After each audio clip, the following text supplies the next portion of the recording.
آج ہم بائبل مقدس کے سب سے مشکل سوال جس پر علماء مسیحیت جن کو یعنی علماء کو بھی مشکل پیش آتی ہے اس سوال کو حل کرتے ہوئے، اور عموماً خدام الدین اور خصوصاً ہمارے ملک کے خدام الدین اس سوال کے ساتھ کھلواڑ کرتے نظر آتے ہیں، اور جواب دینے کی بجائے، وضاحت کرنے کی بجائے، اپنی مدلل گفتگو کی بجائے وہ وقت کا ضیاع کرتے ہیں اور پھر لوگوں کے دلوں کے اندر وسوسوں اور اندیشوں کو چھوڑتے ہیں۔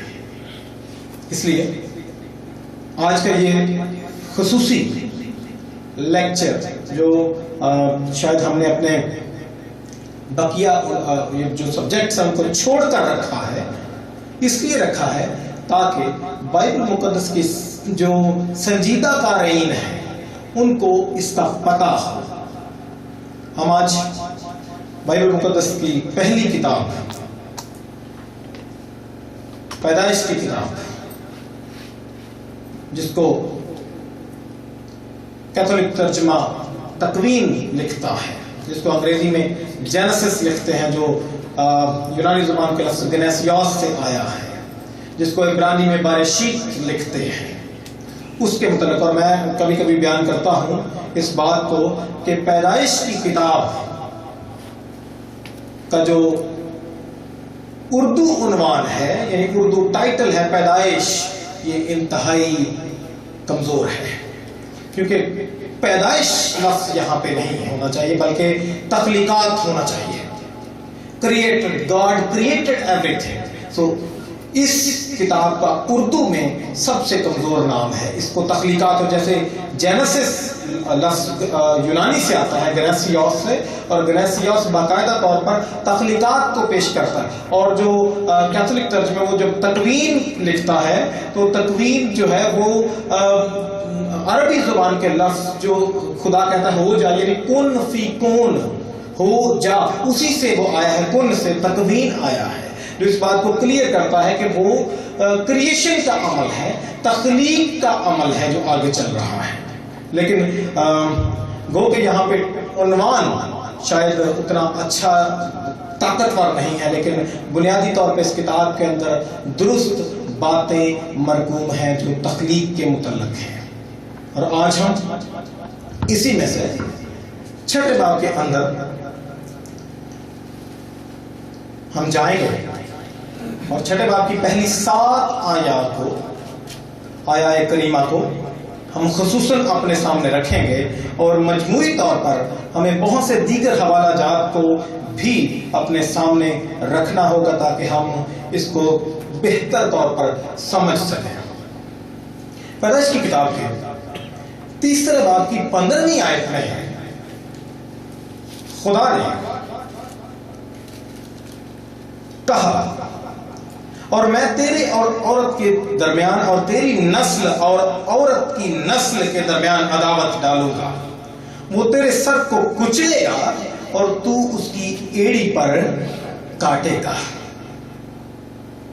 خدا نے ابتدا ہی میں، یعنی کلام مقدس کے ابھی ابتدائی ابواب چل رہے ہیں، اور خدا نے اس بات کو بیان کر دیا گناہ کی حالت کے بعد کہ میں کیا کروں گا، میں ایک نجات دہندہ کو پیدا کروں گا، میں اس کو زمین پر بھیجوں گا، اور وہ تیرے سر کو کچل دے گا، یعنی تجھے ملیا میٹ کر دے گا، تجھے نیست و نابود کر دے گا، تیری کچھ حیثیت اور قوت اور صلاحیت باقی نہ رہے گی۔ یہ ابتداً کلام کے اندر خدا نے یہ بیان کر دیا، اور یہ گفتگو ابلیس کے ساتھ ہو رہی ہے۔